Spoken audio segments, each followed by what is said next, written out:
this webinar. So welcome to the second installation of a three-part conversation on the 13th Amendment. The final part of the series is scheduled for March 19th with Dr. Christina Sharp at Tufts University. And so I invite you to join us then as well. Today we have the privilege to hear from Dr. Jasmine Cobb, who will talk a bit from her forthcoming book, Picture Freedom, Remaking Black Visuality in the Early 19th Century, which is part of the America and the Long 19th Century series on AAUW Press. It explores the evolution of visual cultures of race as impacted by the emergence of Black freedom during the slave era, and it will be out imminently, as in you can start to pre-order. It's available for pre-order online. It's an honor to be able to introduce our speaker tonight. I consider Dr. Cobb a dear friend and a cherished thinking partner. Jasmine Cobb is an assistant professor of rhetoric and public culture, Department of Communication Studies, as well as in African American Studies at Northwestern University, where her research and teaching interests focus on African American representations, cultural studies, and visual theory. You can find her work in the journals of Communication Studies, Popular Communication, and the Journal of American Literary History, as well as in several edited volumes. Cobb completed her PhD at the Annenberg School for Communication at the University of Pennsylvania, and she held a postdoctoral fellowship at the Africana Research Center at Pennsylvania State University. She's currently on an American Association of University of Women Fellowship working on the next project, which it's strange to be talking about the next project, but under the title New Growth, Black Women Here and Late Capitalism. So with co-sponsorships from the Feminist Gender Sexuality Studies program, American Studies, tonight Dr. Cobb's lecture, Picture Freedom, Black Women, Illustration, and the Abolition of Slavery. Please join me in welcoming Dr. Cobb.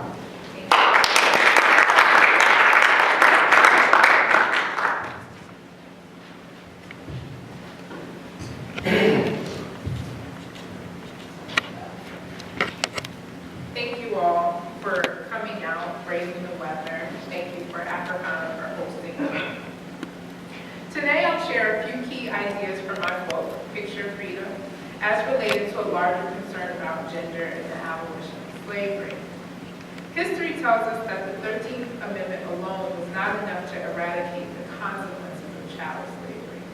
This is indicated to us through successive Reconstruction amendments, the Reconstruction era, and even Black freedom struggles of the 20th century. In thinking about the limitations and impediments to realizing a fuller sense of Black autonomy, my work is concerned with the ways in which viewers began to imagine Black freedom. Picture Freedom, Remaking Black Visuality in the Early 19th Century, focuses on popular pictures about freedom, in particular visual cultures before the Civil War and before the daguerreotype. My intervention in conversations about Black representation in the early 19th century is to examine illustrations of and by free Blacks, rather than Black enslaved men. Much scholarship of the period focuses on slavery, from transport to marketplace to memorial. You might think of these works by folks like Marcus Wood, Maureen McGinnis, people interested in representing the slave market, the cross-section of the slave ship, shackles and materials that depict slavery's abuses to us. Alternately, work interested in Black representation in the early 19th century considers cultural productions by African descendants, where photographic technologies helped Black people portray emancipation and distance from slavery. For this, you might look to folks like Deborah Willis, Shawn Michelle Smith, or Maurice Wallace, people interested in how people of African descent took up the camera to represent themselves as distinct and apart from slavery. However, to think about early approaches to picturing freedom is to think about how Black autonomy entered the cultural imaginary and to explore the methods by which people who touched slavery took up the visual in acts of resistance. More in early context, Black women's freedom would have been particularly consequential because enslaved Black women presumably birthed unfree children and thus produced an unfree workforce. Accordingly, Black women provide the most robust examples of the cultural work required to imagine freedom in the early 19th century, and that responses to the exigencies of the moment reveal, first, slavery's dichotomous visual logics, and second, anti-slavery's own reiteration of Blackness as hypervisible. Thus, I offer a closer look at how free-born Black women approach the visual in order to pose a number of questions for how scholars might think about freedom and Black representation before the camera. So in the book, I do this through examining some materials that I think are rather familiar to us, and then some that are very much unfamiliar. One that I think that we all know quite well, but I hope we look at it differently as a result of my work, is the runaway notice. Drawing on the language of the peculiar institution, I describe slavery as a peculiarly ocular institution that utilized an unstable visual logic of race to enslave persons of African descent and to protect whites from the threat of the gaze. By the peculiarly ocular institution, I mean to call attention to the daily execution of slavery, which thrives in the ratio-visual economy that determined ways of seeing and ways of being seen according to racial difference. In trying to imagine the visual culture of slavery, one might most immediately consider the routine monitoring of bronze persons' behavior on plantations, since this was central to slavery's policing tactics.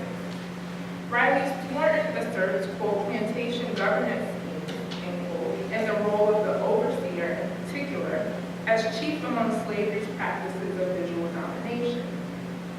In addition to these, I argue that the whole process of chattel slavery relied heavily upon visual culture, wherein the idea of the eye was a matter of racialization. To think of slavery as a peculiarly ocular institution is to think of how systemic bondage fetishized the connection between vision and race in ways that were simultaneously nonsensical and naturalized. So what I think is interesting and important about the runaway notice is that it captures all of these sort of irrational yet central visual aspects of slavery, right? The runaway notice invites us to think of unfree Black people as sly and their visibility, able to get away, and we're not looking carefully and closely. Capable of a slick way of viewing others and deciding choice moments when to run away.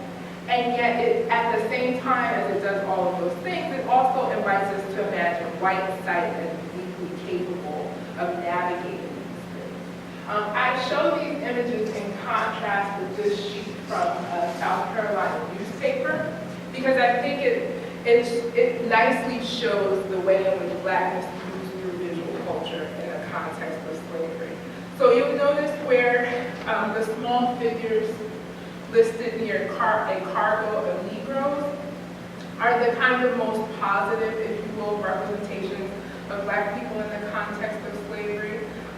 People unloaded from slave ships at markets appear open chests, holding implements, sort of waiting for direction. These are people who get to run away. And it's very different from the way in which folks who have freed themselves via running away. These enlarged images here show people of African descent.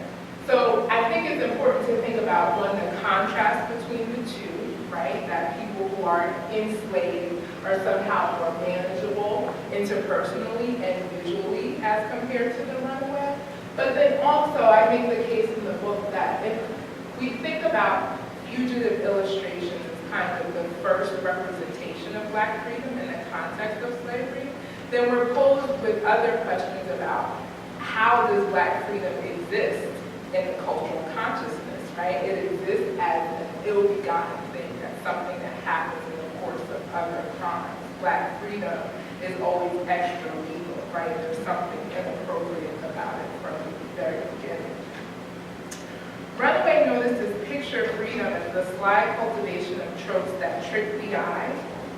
Images of an enslaved figure seemingly on the run, in possession of stolen goods, the body itself a stolen good, shown with an enlarged monetary amount on the page, called out to whites to watch for Black fugitives and to remain circumspect about free Black people in general. Again, the distinction between sale and fugitive. I add to this that the way in which this happens in print culture runs alongside spectacular demonstrations of freedom through runaways who burn down plantations before running away. And the runaway as a figure, Black fugitives as figures, play on slavery's conflicting demands of hypervisibility and invisibility. I present this as a basis for thinking about slavery as having a visual culture and as an invitation to think about what did the earliest representations of Black freedom bump up against if we take this as a given. Often when I share this work, I elaborate on hostile illustrations of Black freedom, things that are unfortunately familiar because of their life and popular imaginary. So print illustrations like Clay's Life in Philadelphia series, a series of hostile cartoons that poked fun at living, breathing, working, living free Black people in Philadelphia, are popular both then and now because they are part of what John Jackson calls the racial Americana, stage plays, traveling circuses, other forms of media that were about ridiculing the idea of Black freedom and presenting it as nonsensical, irrational, not worth working toward. In general, these items were focused on presenting Black people as ill-prepared for freedom. These illustrations in particular emerged around 1828 and become increasingly popular as headed towards the Civil War. But today, in keeping with our concern about abolition, the abolition of slavery and gender, I want to point out the ways in which the promotion of Black freedom similarly relied on slavery's peculiar ocularity. In particular, anti-slavery activists promoted abolition by emphasizing Blackness as hypervisible, focusing on the suffering body and representing Black raciality to address racial prejudice. One of the most popular illustrations of the period is the kneeling slave icon, perhaps the most reproduced symbol of the abolitionist movement. And it extended to material and print culture items that circulated inside homes and in public at large. The image of a subjugated man or woman promoted the end of slavery by showing people of African descent in an unthreatening manner. Much of anti-slavery propaganda employed this iconography to question the morality of slavery by displaying the inhumanity and brutality of the peculiar institution. At the same time, the supplicant's question, "Am I not a woman and a sister?" implored sympathetic whites to promote abolition without simultaneously increasing white fears about Black insurrection. The image of the kneeling slave appeared on furnishings and fabrics, china, and print materials that circulated in anti-slavery homes.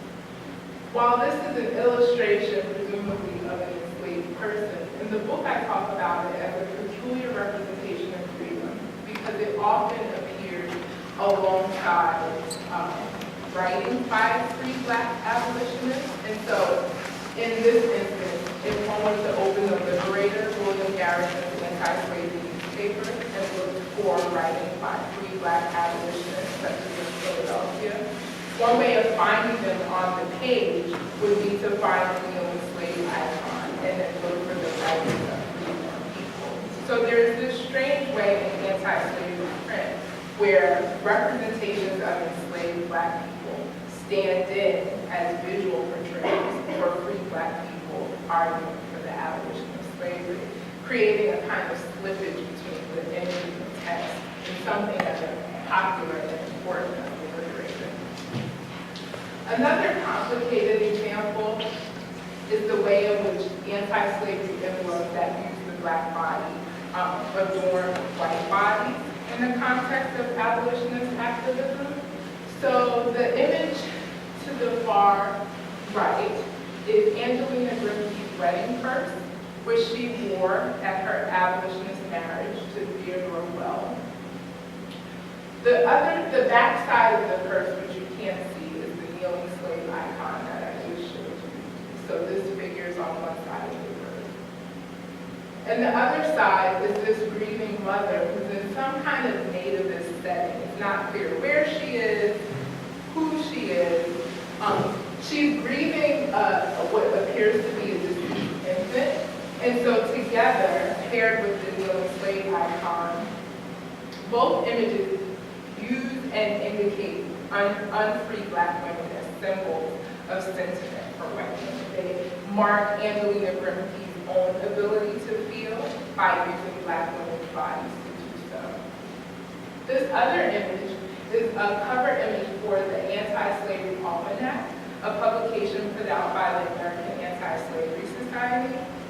What I think is interesting is that although the image is, I don't know if you can see the title in the audience, the title of the image is An Emancipated Family, presumably a good thing in 1836, but if you look closely, the family doesn't appear to be doing too well. This kind of representation of free Black people in the context of almanac publications in particular is curious, but matches the story in the news that appears in the publication, which is essentially to say that slavery has done so much to wreak havoc on Black families. You ought not to fear their freedom because they'll still be quite far behind whites socially, economically, and in terms of education. In this publication in particular, William Lloyd Garrison offers comment to assure people that emancipation does not mean, quote, that the slave shall be turned loose upon the nation to roam as vagabonds or aliens, nor does it mean they'll be invested with all political rights and privileges, but simply that they shall be employed as free laborers, fairly compensated, and placed under a benevolent and disinterested supervision, end quote, right? So a sort of leading publication of the anti-slavery movement frequently showed illustrations of Black people and sort of the abuses of slavery. Even when it took up representations of free Black people, like the emancipated family, the argument consistently is that emancipation ought not to be feared because Black people will still be under supervision and sort of in unfortunate economic and political positions. I think thinking about this sort of landscape of anti-slavery representations of freedom is important because it's easy to look at something like Clay's work and expect a sort of hostile set of depictions to coincide with hostile attitudes towards emancipation. But when we look at the body of illustrations produced by the U.S. abolitionist movement and transatlantic abolitionist movements, they start to build a sense that thinking about Black people as free and putting that to image and putting those images on paper was still a very complicated process, even for people who were in favor of abolition. In the book, I go on at length about how unfortunate these illustrations are. I take issue with the Liberator because I wanted to give me representations of the Black abolitionists who were doing the work that circulated the newspapers and not the sort of prototype of the enslaved figure.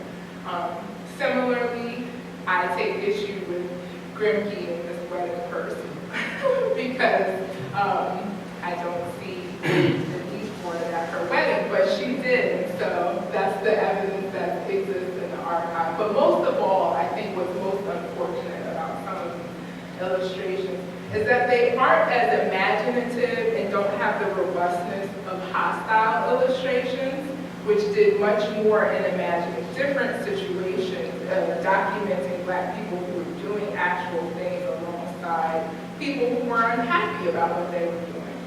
Such as this broadside, which is part of an entire series of broadsides that were produced by the same illustrators, but represented a culture of feeling in Boston in particular, where Black Bostonians were doing things to celebrate their burgeoning national identities and to advocate for the abolition of slavery.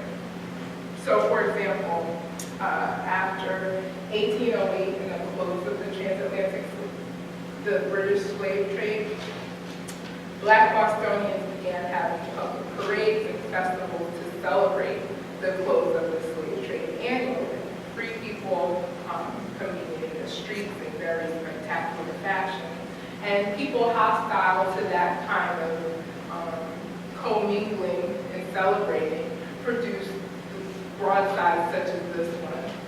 What's important about them is that they ridiculed speech and image. You probably can't see it from there, but the speech is malpropic, making fun of the ways in which free Black people spoke. In the book, I go on to talk about how that kind of poking fun is really about poking fun at the voice of Black national belonging, rendering that voice as incomprehensible, not worth responding to. I think the other thing that's important about these illustrations is that they point to and make fun of the existence of real organizations, such as in Boston, there was actually an African society that did things like collected money to bury unfree Black people who would end up in the kind of potter's field. They were doing things to collectively take care of Black people, in addition to celebrating the national belonging. And that got taken up in hostile illustrations such as these. This sort of collective sentiment, both in abolitionist and anti-abolitionist portrayals, took liberty with representing Blackness and Black bodies in ways that African American newspapers commonly did not in the period. So this illustration is from the Freedom's Journal. It's typical of the kind of print illustrations that made it into the newspaper, where they represented objects, things that demonstrated or symbolized a culture of learning and education, but not the Black body. Or like this one from the Colored American, I believe. Well, we see someone being granted their freedom by a liberator. And so together, I think they both sort of represent the range in which the Black body did or did not exist in print materials produced by people of African descent in the early 19th century.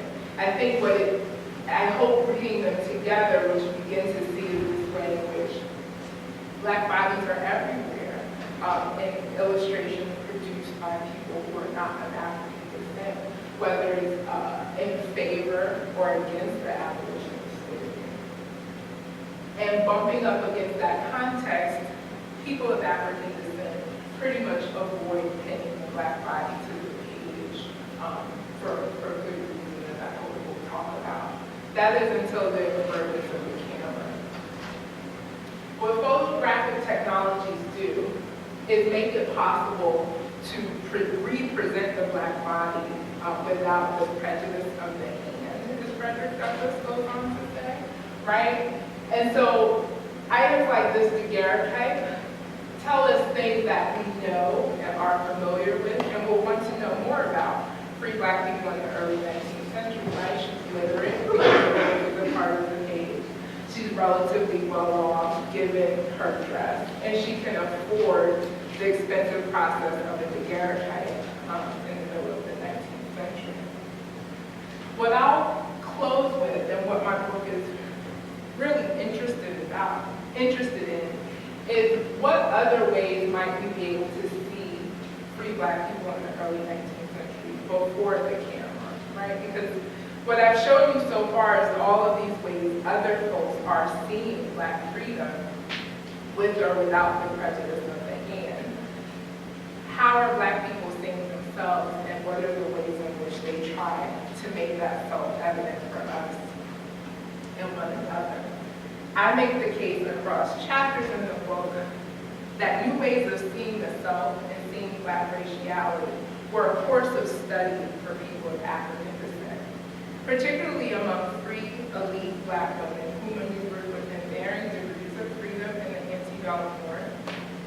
And we can talk about this community in question and answers.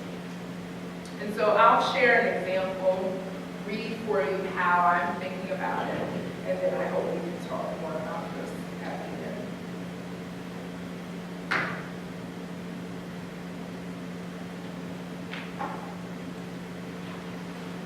When young Mary Ann Dickerson sent her friendship album to her teacher in July of 1846, Dickerson likely expected the instructor to read the other entries and add one of her own to the empty page. In response, Dickerson received a watercolor painting, likely copied from the tutorial flower painting guide, Lessons in Flower Painting, a series of easy and progressive studies. Lessons in flower painting and friendship albums, such as this cover you see here, were produced for white women in the early 19th century. The fact that Black women owned them at all is remarkable, and what they did with them is what I'll share with you further.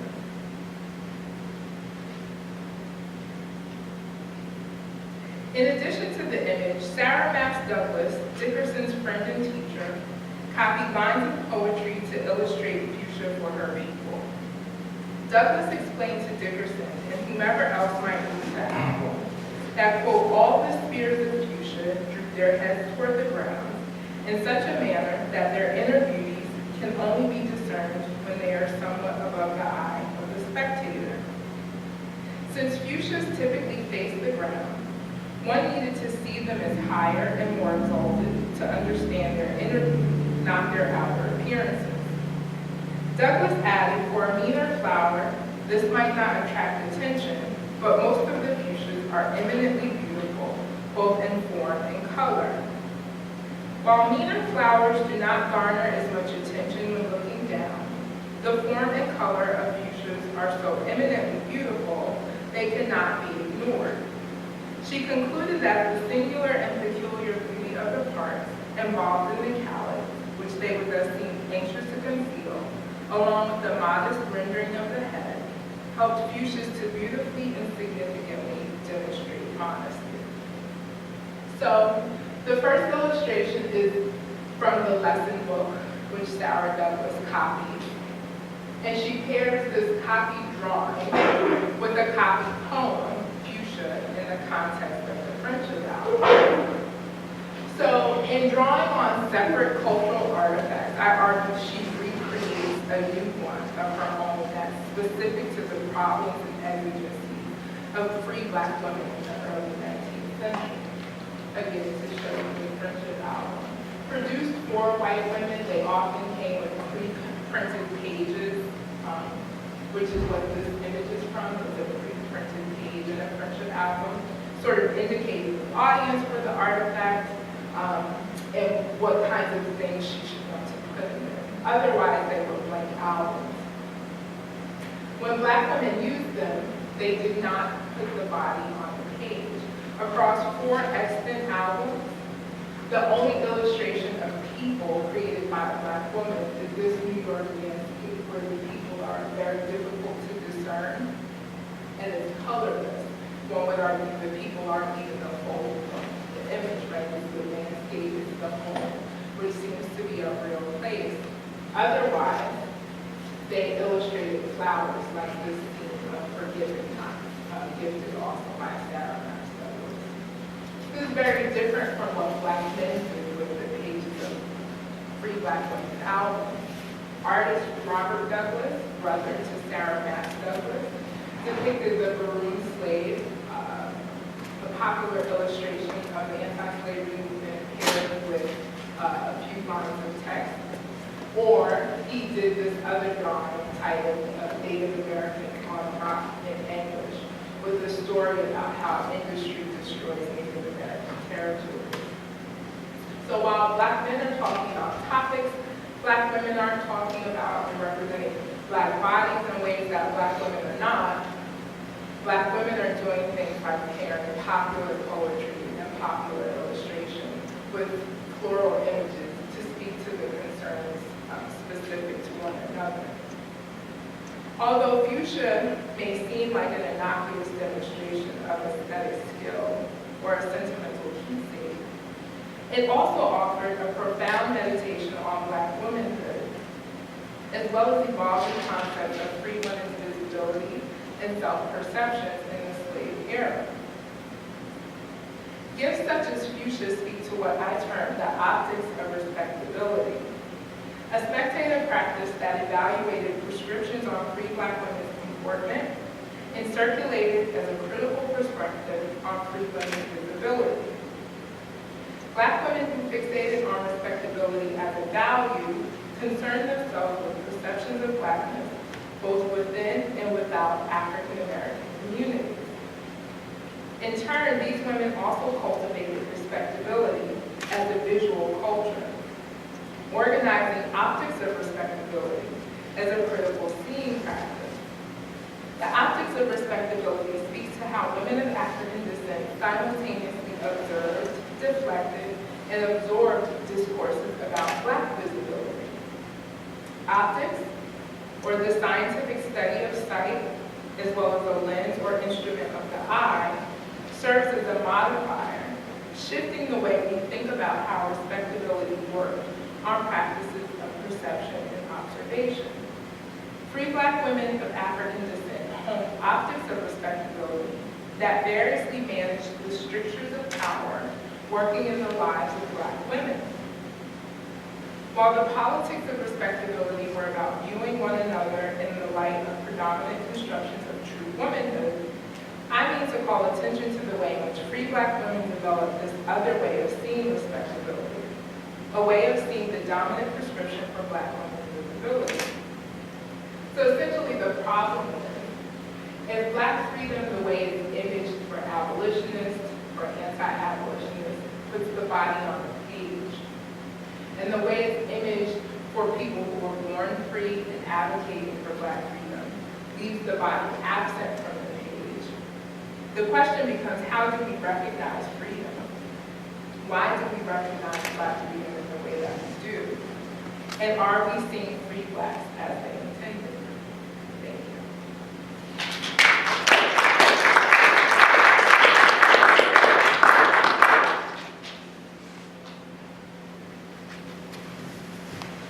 So we can just go directly into Q&A and I'll let you.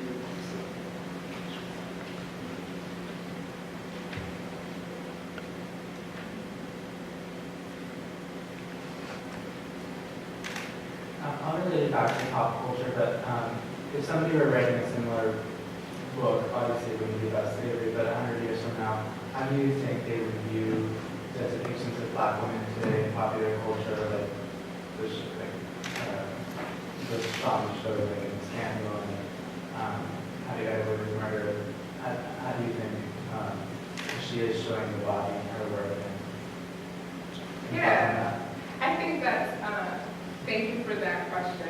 It comes up a lot. Of course, people don't agree, right? Both with one another and with themselves. So, for example, I might talk bad about shows and then watch them when no one's around. And that's a comment on the fact that I watch them, right? So I think people didn't agree in the 19th century. They don't agree in the 21st. But I do think there are complicated things in the 21st century. Complicated by some of these same issues, right? Who's producing it, where does it circulate, things like that. There's this interesting tension that we have in the contemporary with the emergence of empire, right? That a network like Fox could give us a character like Cookie, which is so different from what ABC gives us for Shonda's shows. So I think she gives us the body, but not in all the excesses that we get on something like Fox, right? There's an ongoing conversation on Twitter and on Thursdays about what happens with hair and women on Shonda's shows, which is different from Fox.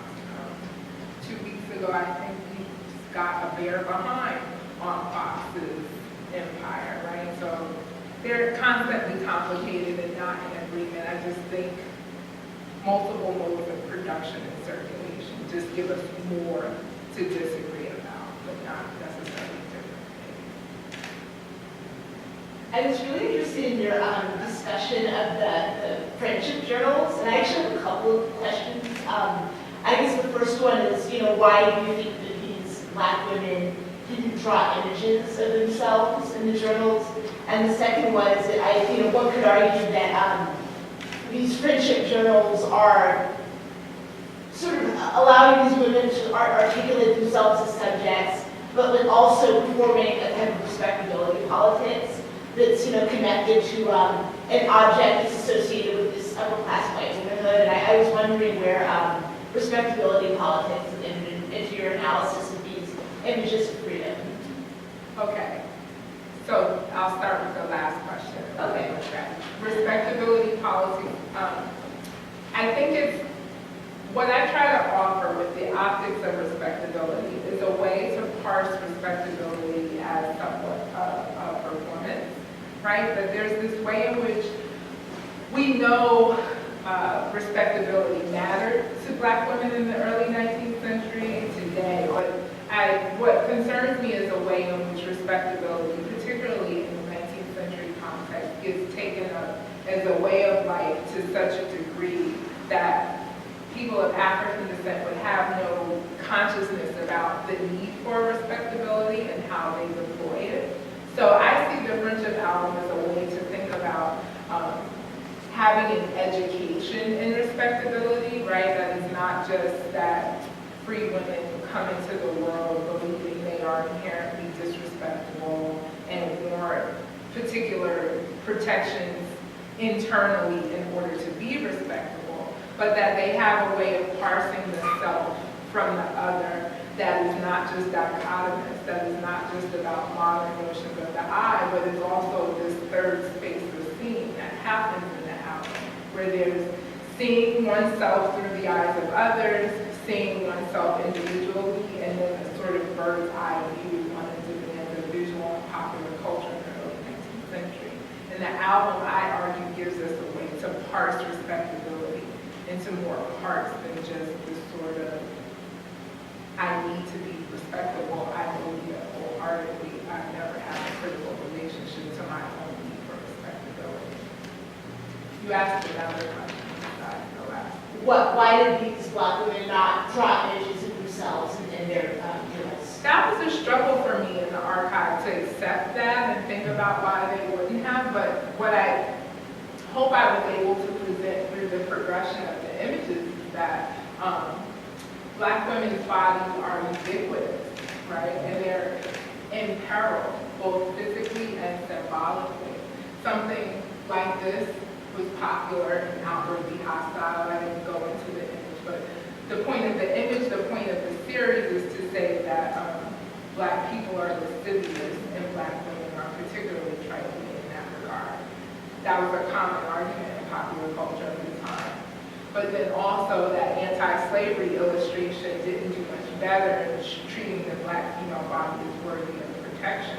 So I argue that for them to leave the Black female body off the page was more about their own desires to protect and their own desires to not recreate some of the problems that existed elsewhere in the illustration of the culture of the period. Thank you for your self-revelation. So I have two questions. The first is just pragmatic. Could you talk a little bit about the circulation practices of the friendship books, like how they move? And then the second thing gets to this idea of A, the third space, and B, Black women's intentional coding of their physical image as a way to protest or provide an alternative for their representation in the public sphere. And I was wondering, could you talk about whether or not Black women are writing about their choices in terms of imagery and either the friendship albums or the image to each other? Sure. So friendship albums, I explain them as Facebook of the 19th century. A person received a blank album and she sent it to a friend to write in it, or a friend came to her home and wrote in it at her home. So, for example, some of these materials I believe are from Amy Casey's album. This one is definitely Amy Casey's album. She's a free Black woman from a wealthy family in New York. She moves to Philadelphia. She marries a wealthy businessman. And their home is host to Frederick Douglass, William Lloyd Garrison. They come into Philadelphia for anti-slavery conventions. And they write her album while staying in her home on business. But she also sent it to friends as far south as far north as Boston. And so it's circulated from person to person directly and then returned to the owner for whatever period of time. And that's how all four notaries have been circulated. And then your second question, do they talk about their decisions? That's tricky. They don't outwardly say, as I have seen the archive, they don't outwardly say, this is what I'm going to do here, what I'm not going to do there. But what they do across different kinds of documents is talk explicitly about the choices they're making. So for example, when they write to the Liberator, they say things in pen names, but they don't say when they're identified as the author. In their albums, they write about things that are personal, but don't express the other kinds of things we know about Black women in the early 19th century. So they talk about love and not forgetting one another, but they don't talk about love, right? They talk about marriage and the obligations about marriage, but then in personal letters, they talk about Sarah Douglas calls marriage that bitter institution of discipline. She hates the idea of marriage. She has no interest in it, but the friendship album is not a place for that kind of expression because it's also a site of surveillance, right? There are powerful men like Frederick Douglass reading the pages of the album. So what I argue is that for this reading between forms of evidence, right? Like what can we make of Sarah Douglas, who talks about loving friends in one space, talks about hating marriage in another space, right? And talks about obligations of Black womanhood in the newspaper. I kind of am reading between these things to say that illustration and words together only gives us the most obscure picture of how they understood themselves, and that has to be good enough, right? That to ask for something more is to not respect what they're up to in the ways they represent themselves. Yes, in my thoughts right now, I'm wondering how this difference in representing bodies has to do with kind of cultural disconnect versus white abolitionists who use bodies for very specific purposes, but looking at Black peoples across the diaspora for whom the body is completely different. So I'm thinking of like Stuart Hall and his assertion that the body was the only cultural capital and that Black people use the body as a canvas of representation. So I'm wondering if this kind of different approach to what the body means and what the body can do and what kind of arguments you can make through the body could maybe be a part of this reasoning of why they wouldn't present the body. Is it because putting it on a page doesn't really make any sense for how they actually use the body in all their cultural experiences? That's a good question. I think the ways they do not put the body on the page is as much, if not more, indicative of the culture of print than the culture of the body among pre-Black people, right? So I do think that there are some complicated things about Black bodies in the early 19th century. Slavery being the one at the forefront of our minds, but there's also disease, death from childbirth, the threat of violence on the street, even if one was free, right? There are all these things that are happening for Black bodies in the early 19th century that I think would have complicated how they experienced their bodies, how they did their bodies, so to speak. But when it comes to the issue of representation in the early 19th century, for me, how I deal with that is sort of what are the sites and opportunities for circulation? And given that context, what are they able to do and what are they not able to do? The peculiar thing about newspapers like these and like Garrison is that African Americans were the primary subscribers and readers of the newspaper. But when we think of the Liberator, we think of William Garrison, a white abolitionist, and this is his piece of print. So I think that there are obligations that come with editorialship, right? How do these women want to appear in newspapers that are funded by their husbands and their brothers and their fathers, that doesn't necessarily tell us all there is to know about how they related to their own bodies, but it does tell us something about what they thought print could withstand, what could exist in print. And I think part of appreciating that is appreciating their albums in the same way, right? A woman is the kind of editor of her own album, the way Garrison is the kind of editor of the newspaper. And then the differences and slippages between the two, we learn what they think about what their audiences can stand, but we don't necessarily learn much about how they do their bodies in live interpersonal interaction.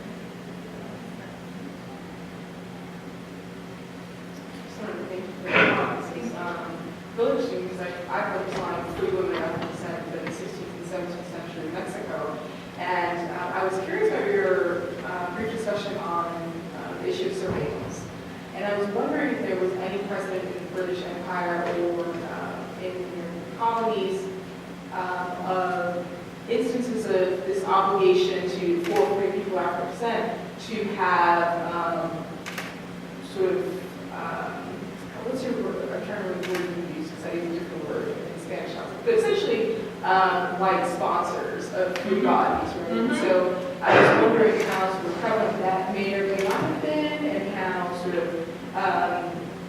it was either customary or actual law. This is a very long tradition, at least in the property tradition, and use throughout the Spanish colonies. It was law since the 16th century. These had to survey and be aware of sort of free black people. I would say that free blacks had to have a sponsor. Mm-hmm. I'm sorry, and so you're asking me British examples of... We have your, looking at the U.S. context and looking at American colonies, was that something that British abolitionists are bringing up? the need for surveillance. The need for having sort of a white sponsor as an option for to sort of assuage the concern about free black bodies sort of being without any supervision or control, that they would then have a sponsor. Sure. So, is there any precedence in law for that? I'm curious. Law is tricky, right? So, yes, in ways that perhaps aren't as direct as you're describing, but lots of that, right? So we know about,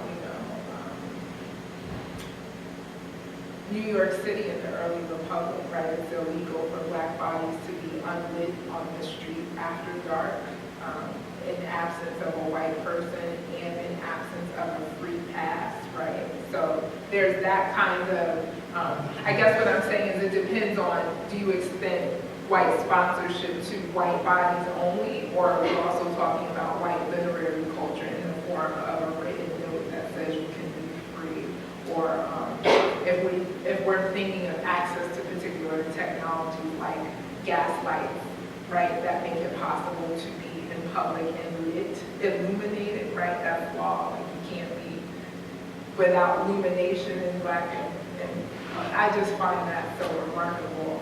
But I think that's a kind of example. In the example I shared, the Anti-Slavery Society pamphlet, those organizations are fraught with complicated ideas about how much white help black people would need, right? So the American Anti-Slavery Organization is a white organization. Lots of these organizations over time split over disagreements about what kind of leadership roles black people can have, so they can be secretaries, treasurers, minute takers, but not presidents, right? So I think if I'm understanding your question correctly, the word, I can never say it out loud properly. A kind of white sponsor takes different forms for unfree folks and free folks, and it depends on the context you're talking about and what kind of sponsorship and what kind of whiteness, right? Like, do we need the presence of white bodies, white technology, white literary cultures? Do we need free people who still need William Lloyd Garrison's name on the masthead to make a newspaper that they are essentially funding and reading? make it a national reputation, right? So I think it just depends on the context and how you parse the distinction. It seems like I'm not understanding what you're asking.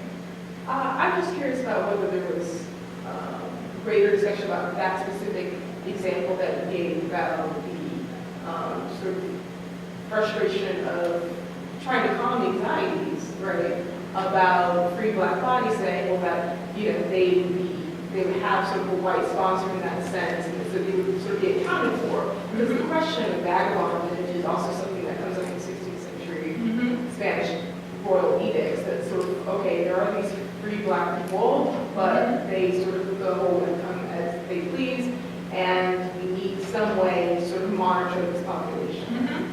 And so I was curious if that was a prevalent sort of proposal amongst abolitionist groups, or whether it was ever attempted either as customary law or sort of codified law.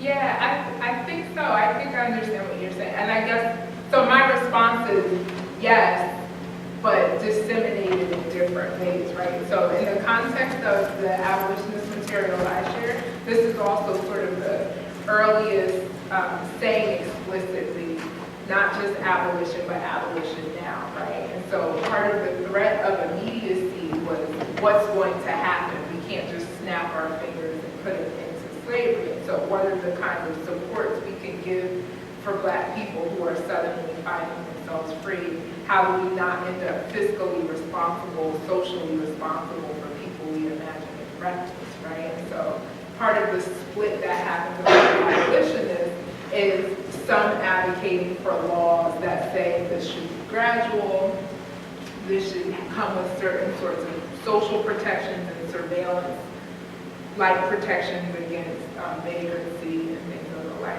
Amongst Black folks, again, the question of what do you mean by white sponsorship, I think some people would say that respectability is in part about thinking about whiteness as doing some things for people who were once enslaved, right? That if we can put limits on gathering in groups larger than 3, if we can put limits on the availability of alcohol, if we can say dancing in public is not allowed, then we can manage some of the presumed cultural fallout from slavery. I would say that's about whiteness.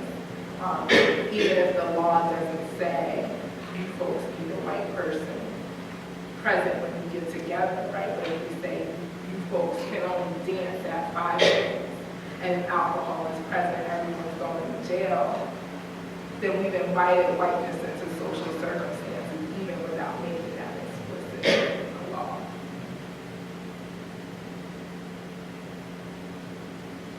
You looked at, I think it was like a pro-slavery group's writings and the use of numberous. Did you read those writings from Black men that did you look at writings from Black women that directly spoke about their experience? Yeah, I think that, well, other parts of the friendship album too, they talk about the death of children, they wish each other well on marital unions, they talk about the impact of the constant flux of life in the North, having to move away from violence and things as it threatens their friendships. Was any work published? The published work that I deal with often is in newspapers, and for me, that the published work is so less robust and honest compared to these other kinds of things. But the published work, particularly in the early 19th century, is supposed to be about abolition, right? Because that's the context framing when they're invited to speak. So they sneak in other things about education, about leaving the country for Mexico and Liberia, but not about their sort of personal, not as much. When it is personal, it's underpinning, it's about experiences of racism couched in, they don't say, this happened to me, it was racist, it was bad. They say, this happened, and I'm going to pray for the person that did that to me because they should have done that.